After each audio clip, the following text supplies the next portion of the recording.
Assalamualaikum warahmatullahi wabarakatuh. Perkenalkan, nama saya Diniatul Mas'ula NIM T 2019-7121. Di sini saya akan menjelaskan mengenai bab selanjutnya, yaitu konsep filsafat pendidikan. Yang pertama, pengertian pendidikan. Menurut George F. Kneller, ia mengatakan pendidikan dapat dipandang dalam arti luas dan teknis, atau dalam arti hasil, atau juga dalam arti proses.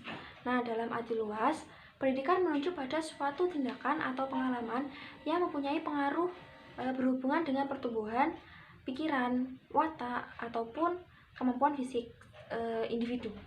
Sedangkan dalam arti teknis, pendidikan adalah proses yang terjadi di dalam masyarakat melalui lembaga-lembaga pendidikan seperti lembaga sekolah, perguruan tinggi, ataupun lembaga-lembaga lain yang dengan sengaja mentransformasikan pengetahuannya, mentransformasikan nilai-nilai atau keterampilan-keterampilannya melalui generasi ke generasi. Kemudian yang kedua, pendidikan dalam arti hasil adalah apa yang diperoleh melalui belajar, baik berupa pengetahuan, nilai-nilai, ataupun keterampilan. Yang ketiga adalah pendidikan menurut prosesnya. Pendidikan melibatkan perbuatan belajar itu sendiri, sehingga dalam hal ini perbuatan pendidikan itu sama saja seperti perbuatan mendidik seseorang ataupun perbuatan mendidik diri kita sendiri.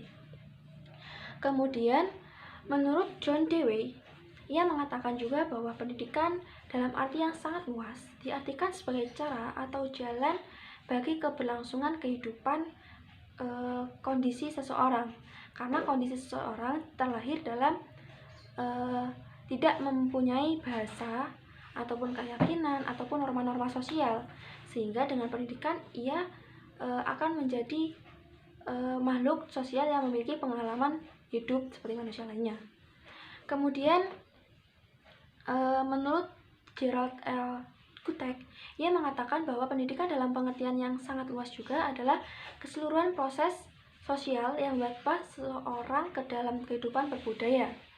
Jadi dalam hal ini manusia itu secara bertahap mengalami proses menjadi sebagai penerima dan partisipan dalam sebuah kebudayaan. Selanjutnya menurut Ki Hajar Dewantara. Nah, menurut Ki Hajar Dewantara, ia berpendapat bahwa pendidikan adalah tuntutan dalam hidup kembangnya anak-anak, yaitu menuntun segala kekuatan kodrat yang ada pada anak-anak itu agar mereka sebagai manusia dan anggota masyarakat nantinya dapat mencapai keselamatan dan juga kebahagiaan setinggi-tingginya.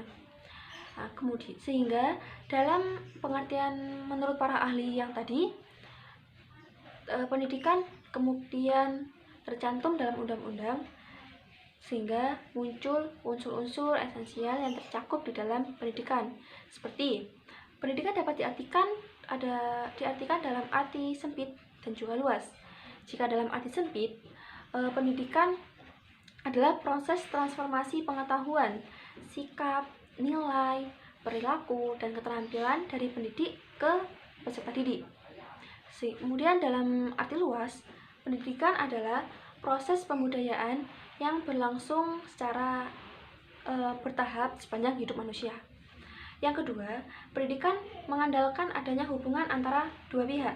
Jadi pendidikan ini harus ada dua pihak, yaitu antara pendidik dengan subjek pendidik, sehingga akan muncul proses pendidikan. Kemudian yang ketiga adalah pendidikan merupakan proses sepanjang hayat yang tidak akan pernah berhenti sampai manusia itu mengalami kematian, menghadapi kematiannya.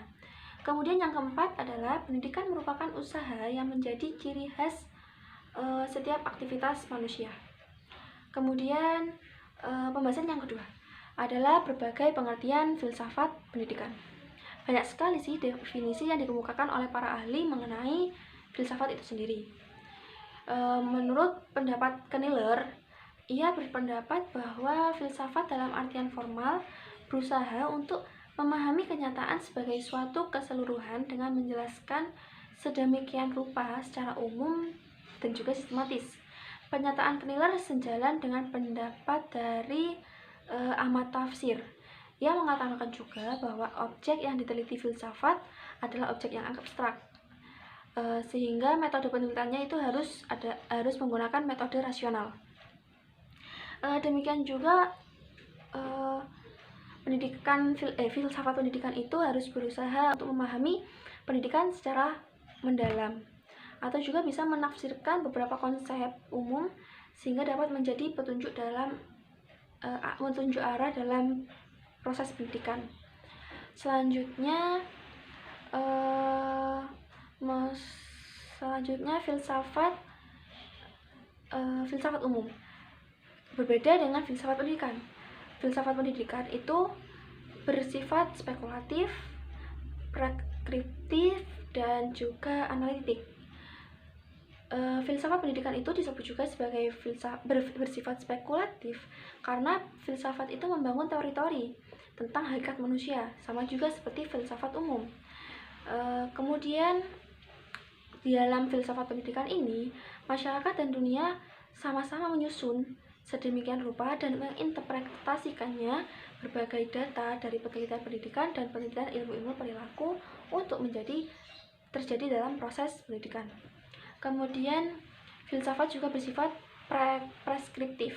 Nah, artinya filsafat pendidikan itu mengkhususkan tujuan-tujuannya, yaitu bahwa pendidikan seharusnya memiliki tujuan-tujuan ataupun cara-cara yang umum harus digunakan untuk mencapai tujuan-tujuan pendidikan atau untuk mencapai kesejahteraan di masa datang. Selain itu, filsafat pendidikan juga bersifat analitik.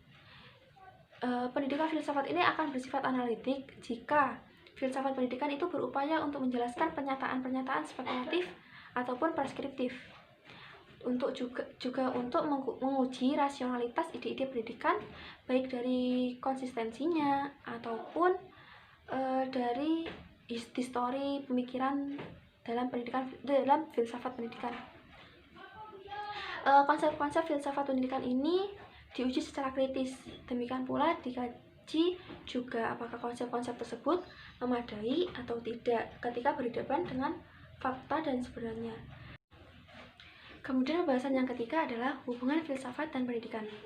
Filsafat mempunyai hubungan yang erat dengan pendidikan, baik pendidikan dalam arti teoritis maupun dalam arti praktik.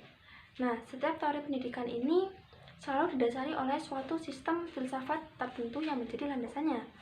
Demikian juga dengan praktik dalam pendidikan. Nah, praktik dalam pendidikan ini juga diupayakan dengan sungguh-sungguh dilandasi oleh suatu pemikiran filsafati yang menjadi ideologi pendorongnya. Menurut Imam Barnadib, ia mengatakan bahwa hubungan filsafat dan pendidikan dapat kita bedakan menjadi dua, yaitu hubungan keharusan dan juga hubungan dasar pendidikan. Nah, dalam hubungan keharusan ini, filsafat itu berarti mencari nilai-nilai ideal. Dalam berfilsafat itu mencari nilai-nilai ideal yang lebih baik, sedangkan pendidikan mengaktualisasikan nilai-nilai dalam kehidupan manusia, sehingga pendidikan ini bertindak menjadi arah yang terbaik dengan berbekal teori-teori pendidikan yang diberikan antara lain oleh pemikiran filsafat sebelumnya. Kemudian yang kedua adalah dasar pendidikan. Nah, filsafat ini mengadakan tinjauan yang luas terhadap realita termasuk dalam manusia. Maka dibahaslah antara lain pandangan dunia dan juga pandangan hidup. Selanjutnya, konsep-konsep ini menjadi dasar atau landasan penyusun tujuan dan juga metodologi pendidikan. Jadi filsafat ini menjadi landasan dan juga metodologi dalam pendidikan. Sebaliknya, pengalaman pendidik dalam realita menjadi pertimbangan bagi filsafat untuk mengembangkan pemikiran pendidikan selanjutnya.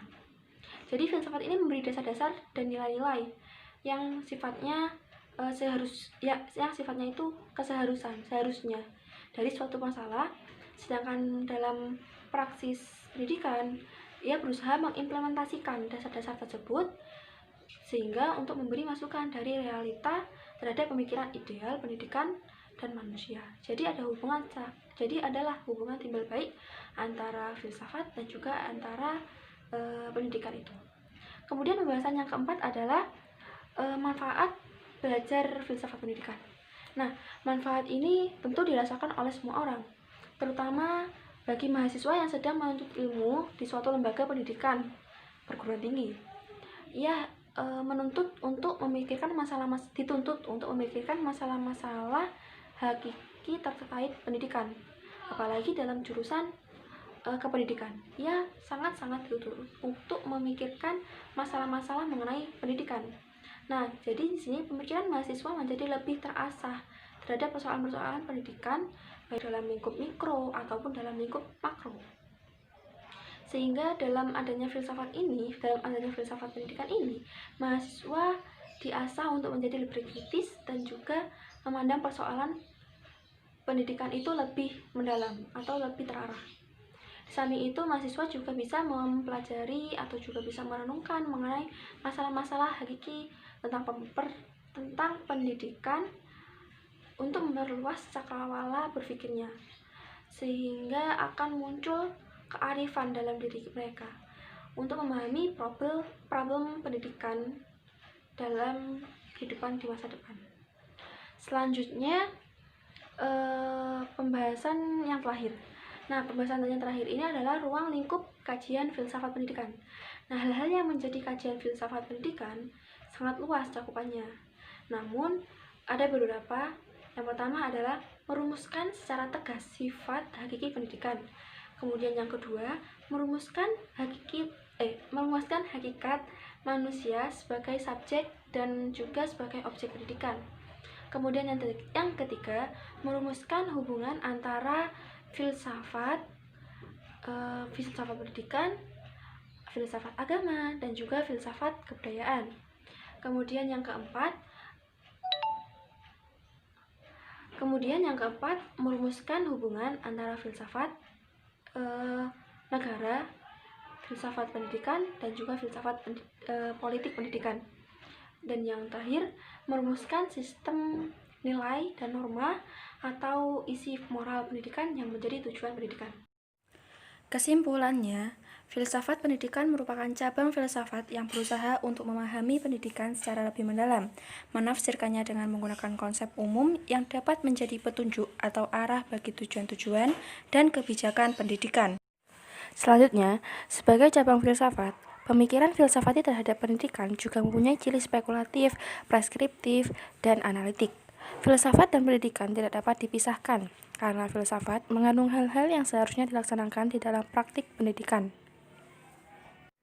Lalu, manfaat belajar filsafat pendidikan lebih bersifat manfaat teoritis, bukan praktis teknis, yaitu agar para peserta didik ataupun mahasiswa terbiasa untuk memahami persoalan hakiki pendidikan secara kritis, terbuka, dan reflektif.